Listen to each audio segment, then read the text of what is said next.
Assalamualaikum warahmatullahi wabarakatuh. Perkenalkan, nama saya David Prastio Sejati. Saya dari kelas Ekonomi Syariah B dengan nomor NIM 4011900047. Dalam kesempatan video kali ini, saya akan menjelaskan tentang salah satu materi dari manajemen keuangan, yaitu adalah analisis laporan keuangan.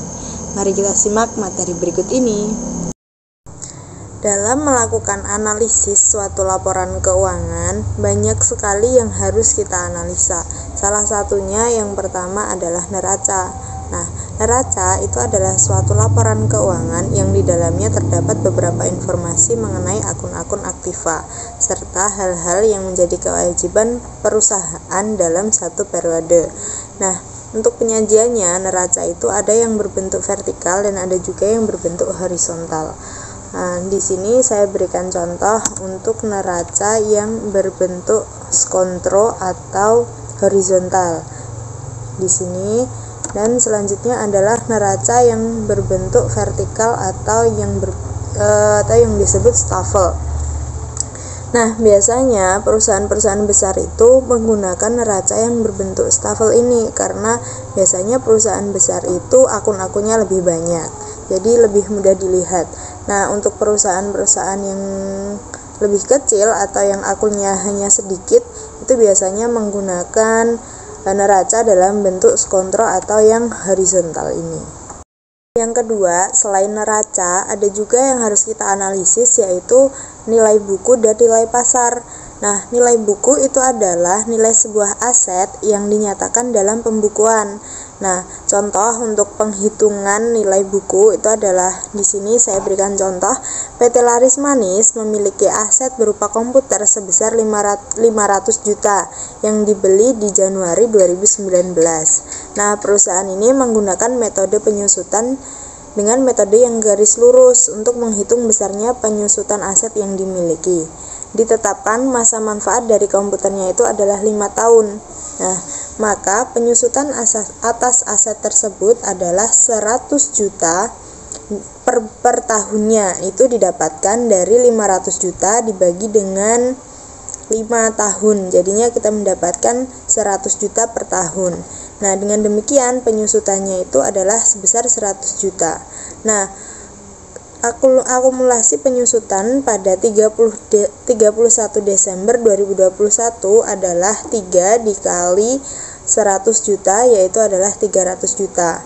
Maka nilai buku aset komputer yang dimiliki per Desember 2021 itu hanyalah 200 juta. Selain nilai buku, ada juga yang namanya nilai pasar. Nah, nilai pasar itu adalah suatu nilai yang menggambarkan besaran nilai aset atau surat berharga pada suatu perusahaan. Nilai pasar ini juga sering disebut dengan kapitalisasi pasar dari perusahaan publik. Cara menghitung rasio dari nilai pasar itu adalah mengalihkan market price saat ini dari saham entitas dengan jumlah saham yang beredar. Dalam market value, istilah nilai pasar adalah harga yang akan diterima penjual dan pembeli jika mereka bebas bertransaksi tanpa kendala. Selanjutnya yang perlu kita analisis adalah laporan laba ruginya. Nah, laporan laba rugi itu adalah salah satu bagian laporan keuangan perusahaan dalam periode akuntansi tertentu yang berisikan pendapatan serta beban perusahaan, lalu menghasilkan laba atau rugi bersih. Nah, laporannya itu biasanya ada 2 jenis, ada yang menggunakan single step dan multiple step. Di sini saya berikan contoh untuk laporan laba rugi yang single step. Pendapatan total dan keuntungan serta kegiatan operasional ditempatkan di awal, lalu kemudian diikuti dengan beban dan kerugian dalam kegiatan operasional. Nah, laba operasi itu didapat dari selisih pendapatan dengan keuntungan dan beban total serta kerugian. Di sini bisa kita lihat contohnya. Selanjutnya yaitu laporan laba rugi dengan multiple step. Terjadi permisahan antara transaksi operasional dan non-operasional, kemudian membandingkan biaya serta beban dengan pendapatan.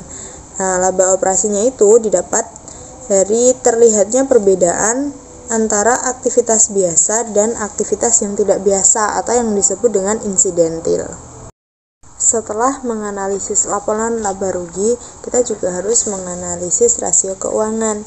Nah, rasio keuangan itu adalah salah satu metode analisa keuangan yang digunakan sebagai indikator penilaian perkembangan perusahaan dengan mengambil data dari laporan keuangan selama periode akuntansi, sehingga dapat diketahui kinerja maksimum keuangan dari perusahaan tersebut.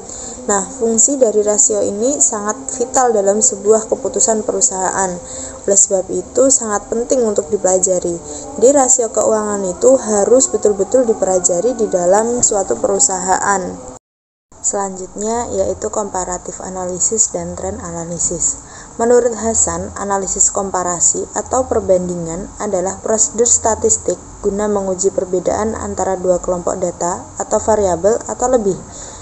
Uji ini bergantung pada jenis data. Jenis data bisa data nominal, data ordinal, interval atau rasio, dan kelompok sampel yang diuji. Nah, sedangkan analisis tren itu adalah analisis statistik dengan membandingkan data antar waktu. Analisis ini berguna bagi kita untuk ditujukan untuk melakukan suatu estimasi atau peramalan data yang pada masa yang akan datang. Data dapat berupa nominal maupun rasio. Selanjutnya yaitu adalah common size dan DuPont analysis. Analisis common size itu merupakan angka-angka yang ada dalam neraca dan laporan laba rugi menjadi persentase berdasarkan data tertentu.